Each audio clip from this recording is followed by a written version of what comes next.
so much like your mother.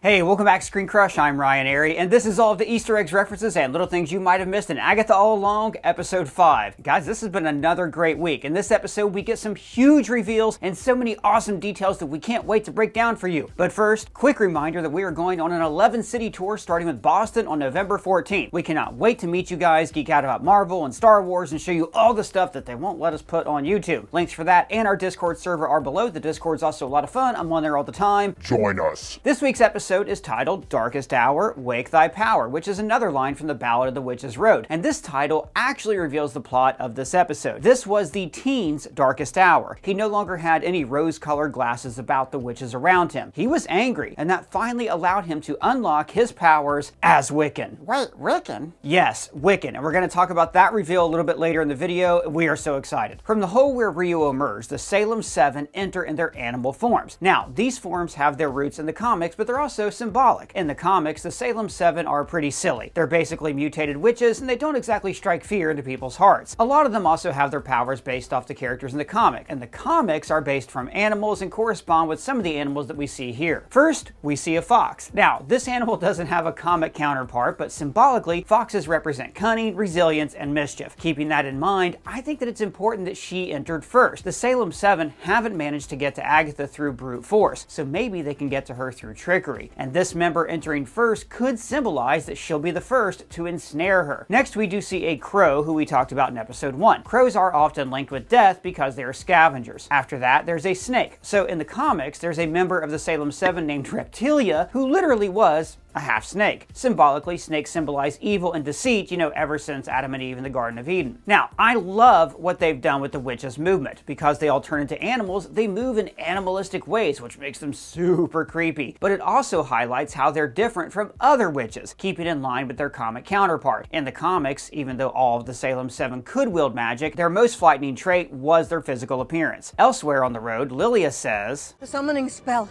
We left the door open." As we say later, this is a classic trope in occult horror movies. If you don't close the door after spells or talking to the dead, you better believe that something's going to be coming through that door. And shout out to our intern Elias for catching this. The stone they picked up is obsidian, which is often used at entrances to ensure safe passage. This stone is what actually kept the door open. So Lily explains that When Agatha murdered her sister witches, she spared their young children. Now this has changed from the comics. In the comics, the Salem Seven are actually Agatha's grandchildren, all fathered by Nicholas Scratch. Also, notice that Rio described them as a feral, hive-minded coven bent on revenge. Which is fitting because they crawl out of the ground like animals and also literally have a hive mind with the bee lady. Yeah, person, you know, it's like Gollum, you know, like when he was, when Gollum was in that movie Dangerous Minds, I think. Doug, that makes no sense. Are you okay? Yeah, I just, you know, in the afternoon, I get the sleepies. You know what I mean?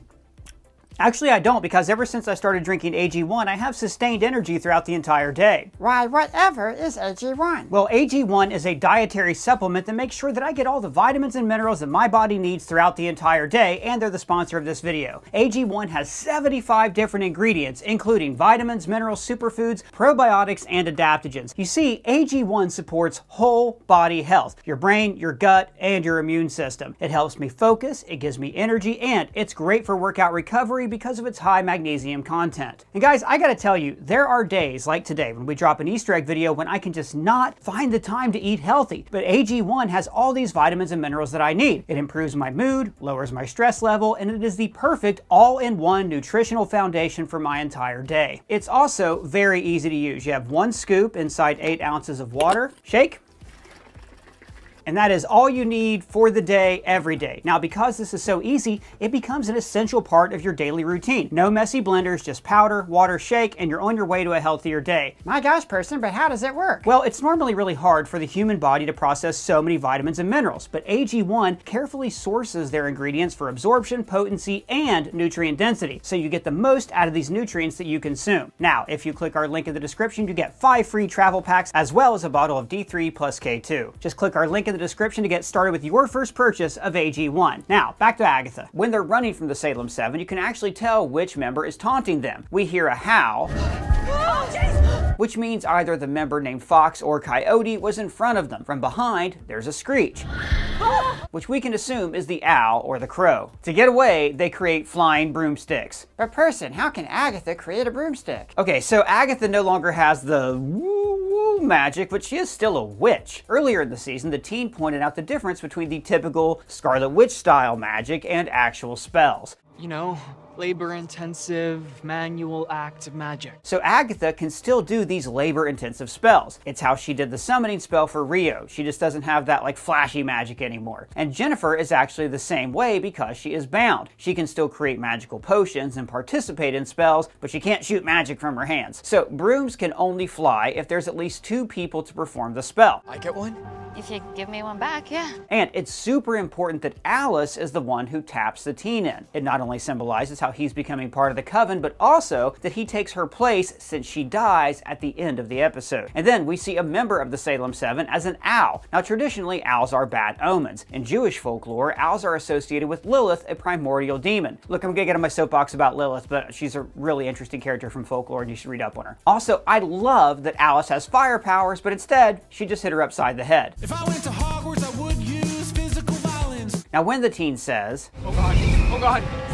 Lilia replies, Try praying to the Divine Mother, kiddo! Who's that? so the Divine Mother is the feminine side of the universe's creation. In some religions, she's an entirely different god, and in others, she's actually part of God. And when I say God, I don't necessarily mean a Christian God, but rather just the being that created the universe. Now this shot of them flying across the blood moon is a clear reference to E.T., which is fitting. It's not just an Easter egg, but it is fitting because that famous scene in E.T. is also coming on the heels of an escape. But also, E.T. is a movie that is about making connections that create resurrection. E.T. dies in that film and is brought back to life through his connection with Elliot. Now this episode is centered in death. They communicate with death on the Ouija board, Alice dies, the other members of the coven get drowned, but I think this episode really does feel like a 2-parter, and I think the next episode could be centered on the resurrection from this goo. But you know what? More on that later. Now, as they're forced back down to Earth, Rio lets out a stereotypical witch cackle.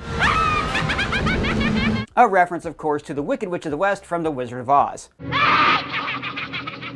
Ooh, God, it still gets me. Now, they also run into this witch with bugs crawling out of her. Now, this is clearly a reference to the great 1990s horror movie, Candyman. Not the beast! She is also the only member of the Salem 7 given an actual name in the credits, Vertigo. Now, in the comics, Vertigo messes with equilibrium, so I don't think the road forced them down, I think it was Vertigo's abilities. So they run into the next house, a literal cabin in the woods. So this is a super common trope in horror movies. The most famous example is Evil Dead and Evil Dead 2, which were directed by Sam Raimi, who also directed Multiverse of Madness. Now, there are many cool Easter eggs for this trial. First of all, their accessories were folded into their costuming in really cool ways. For example, Jennifer's pendant is actually embroidered onto her sweater. Alice's necklace is actually in her hair tie, and Rio's knife is now a box cutter. There's also this window with all the moon phases, just like all of the moon phases on the front door in earlier episodes. Jennifer also has a crescent moon embroidered onto her sweater, and Agatha is represented by the blood moon. Now, this small embroidery highlights how different they are and why she attacks her later in the episode. So over the door, there's 2 sports flags, one that reads Westview and another that reads Eastview, the town that was referenced in episode 1 here.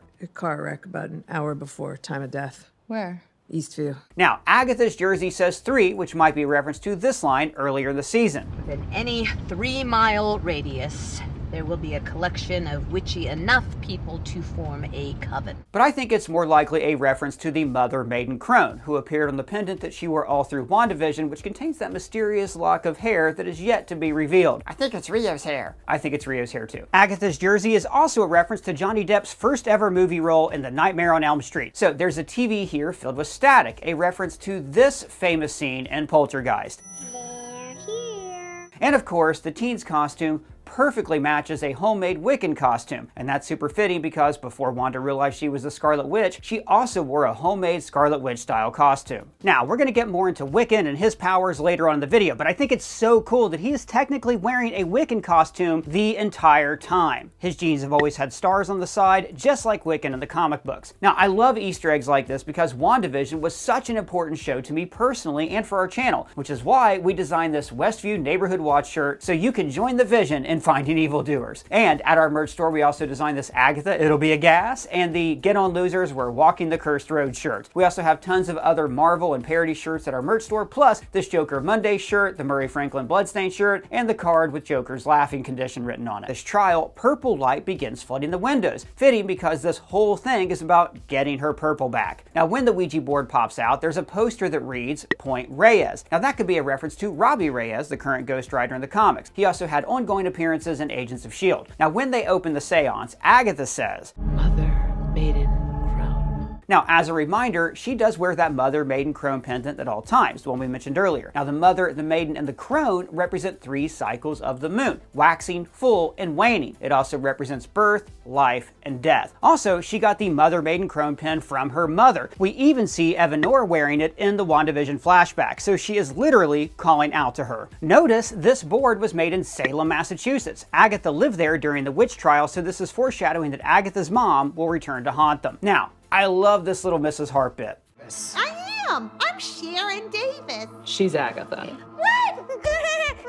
Oh, I thought they said Mr. Shart. I did too at first, but look, this Mrs. Hart bit has a deeper meaning. We theorized before that we're not quite done with Sharon yet. She died wearing Moonstone, which literally symbolizes new beginnings, and this show is full of foreshadowing. I don't think the writers would bring Sharon up if she isn't going to be relevant again. At the very least, she'll continue to haunt the narrative.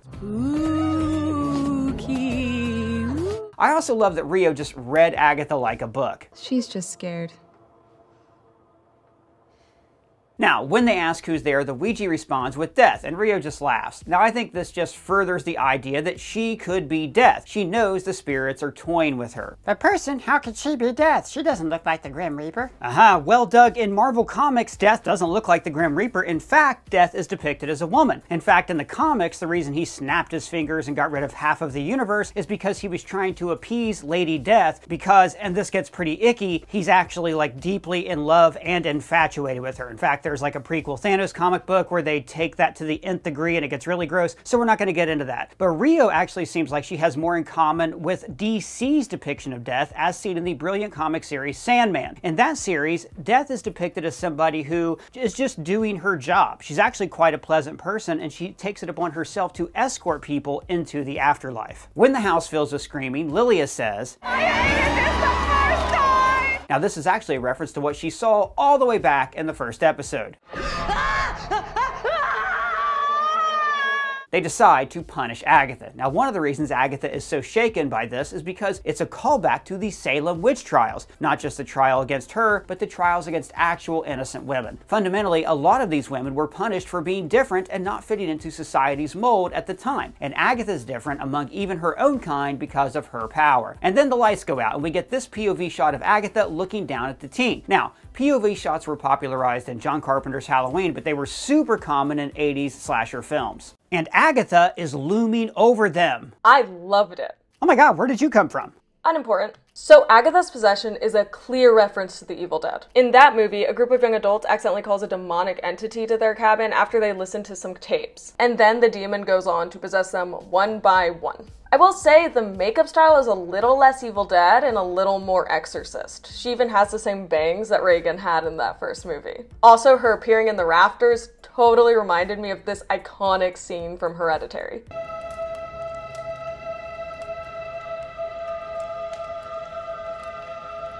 Oh, and guess what? When she falls, she does the spider walk, which is one of the most iconic deleted scenes ever.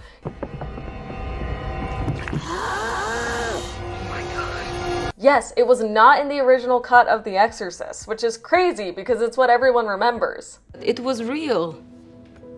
It was real to me. Horror, man. Okay, I gotta go. So wait, where are you? Bye. All right, she's gone. She's so spooky. God, I know, right? After Agatha chokes Jennifer, she disappears when the lights turn on, and her disappearance turns all of these toys on. Again, this is a classic horror movie trope popularized in Poltergeist. So when Agatha's mother, Evanora, appears, Rio says, "I hate ghosts." Now, if she is personified death, then this works perfectly. She hates ghosts because they stay tethered to the earth even after she has taken them. Man, Marvel CGI is really going downhill. Well, you're not wrong. Can you see me?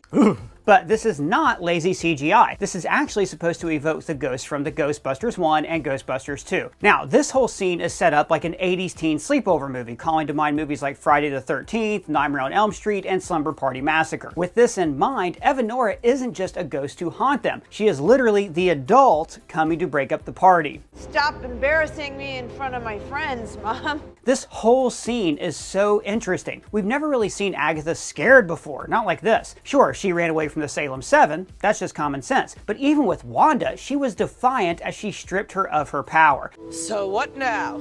Just gonna lock me up somewhere? But with her mom, she's actually fearful. She sounds like she's on the verge of tears. She sounds like a little kid. I can be good, please! Remember, earlier Jennifer said, "And with what trauma?" Now, in each trial, the witches had to face some past trauma. For Jennifer, it was being bound. You are an inconvenient woman. For Alice, it was her mother's death. It's my turn now. It's going to kill me. And for Agatha, it's the mother who hated her. I ought to have killed you the moment you left my body. This is so powerful, and it shows a whole new side of Agatha. I mean, think about it. Her biggest trauma should be Wanda. She's the one who actually stole her power and locked her in Westview. Instead, her mother, who's been dead for centuries, is the one who truly haunts her. The child wound, man. Ooh, big concept. High five! Notice how Rio reacts. No!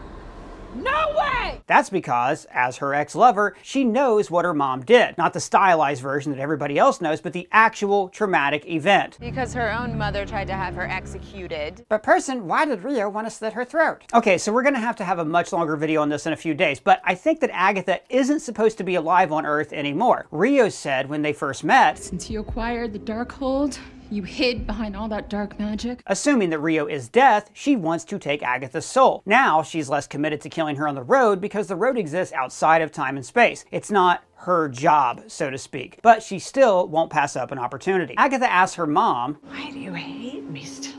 And she says, "You were born evil." Now, this works on two levels. For one, Agatha's a spirit witch. She takes the power of her own kind. She couldn't control the nature of her gift any more than Lilia or Alice could. Sure, she could try to not use it, but people would still look at her hatefully even for having that ability. It can also be read as a queer allegory. Clearly, Agatha and Rio have a romantic history. And even if she's a witch, she's from 1600 Salem. I doubt they were tolerant with queer people. Agatha's mother doesn't love her because of something she can't control, which unfortunately is a common plight for the LGBTQ community. Jennifer says, "There's no flood here, there's no fire.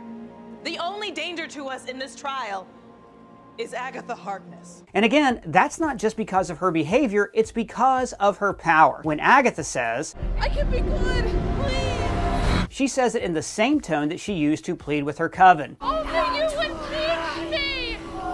Help me, please!" When Alice shoots Agatha with her magic, Lilia says, Now, over on our Discord, Lore.monger broke down a ton of tarot cards and how they relate to our series. Major shout out to them. And by the way, guys, if you want more stuff like that and general interaction with us and our fans, you can join the Discord with our link below. It is crazy how much it popped off last night when this episode went down. It was a lot of fun to be on there. So, Lore.monger said, the Knight of Wands is Alice's card. Now, this card typically represents the spirit of a hero, somebody who is brave, rebellious, and ready to bring about positive change. This fits perfectly with Alice in this moment. It was incredibly brave to save Agatha, especially knowing her abilities. Also, over on Twitter, @CaptainCupcakes pointed out that Lilia's premonitions were actually her telling Alice not to save Agatha. Alice, don't. Don't what? Try to save Agatha. Agatha starts to take Alice's powers, and notice the planchette writes out Nicholas Scratch after the teen asks, "Who are you?" So I'm gonna say it. I think this confirms that Nicholas Scratch is alive, or at least he is a character in play. He could be like a ghost or a demon or something. The main thing is, he can definitely pop up in this series. And we have another great catch from our intern Elias. His ability to say the name might mean that his sigil is broken. After all, Agatha said the sigil was destroyed when it was no longer needed, and the teen can certainly protect himself now. Now, Agatha only stops when she hears his name, and when she hears his voice, it's similar to Wanda hearing her children at the end of WandaVision. Only Wanda's children were begging for her help, whereas Agatha's son begged her to stop. So the teen begs for them to save Alice. What can you do? Nothing. What about your panacea? It's too late. No, it's not! Just like how Billy begged Wanda to undo Sparky's death in WandaVision. You can fix anything, Mom.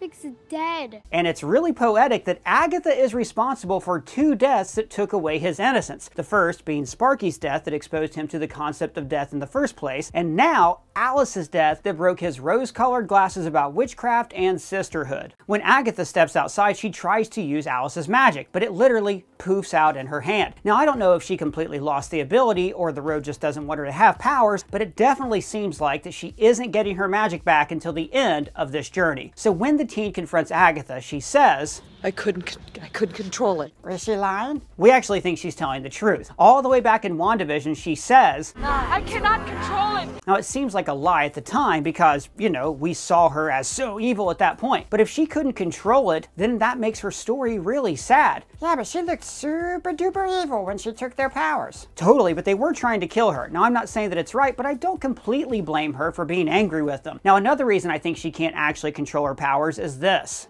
I can't steal your magic unless you blast me with it. That puts Agatha in a passive position even with her own ability. See, I used to think that Wanda and Agatha were foils, but now I realize they're mirrors. They are witches going through the same persecution, just at different points in the timeline. In WandaVision, Monica says, Don't let him make you the villain. Agatha was made a villain by her own coven, and so she became the villain. Even when she tries to tell the teen that it was an accident, he doesn't believe her. Don't lie to me. Also, we're not saying that Wanda was totally blameless for the Hex, especially after she realized what was going on, but she fundamentally couldn't control her power when she created it. It just happened because of her emotions. And I'm guessing that Agatha couldn't control her abilities the first time she took someone else's power. And Wanda stole the Darkhold in order to master her powers. I don't understand this power, but I will. But it ended up corrupting her like we saw in Multiverse of Madness. So what if Agatha stole the Darkhold for the same reason? Maybe because she accidentally hurt Nicholas. Maybe she willingly traded Nicholas for the Darkhold because she was scared that she was going to kill him. And then, covenless and an outcast, the Darkhold was the only way she could learn to control her power. Lilia says, Death comes for us all. And notice, Rio didn't exit with them, probably because she's death and she's doing deathy things to Alice. Now, I think that the teen's diatribe here, so that's what it means to be a witch? Killing people to serve your own agenda, not for me. Is why Agatha finally realized that he is Wanda's son. It sounds so similar to Wanda at the end of WandaVision. I'm not a witch. I don't cast spells. No one taught me magic. She says, You're so much like your mother. Now, if the teen realizes she's talking about Wanda, then this is a major insult. Everyone in Westview hates Wanda. But to be fair, he is kind of like Wanda, and this next scene proves it. When his emotions get the better of him, he instantly starts taking over people's minds. Also, notice that Wiccan's powers are lightning-based, so he really is taking the place of the Fire Witch. Now, obviously, fire and lightning are different, but lightning is often a subsect of fire magic, like in Avatar: The Last Airbender. I'll show you lightning.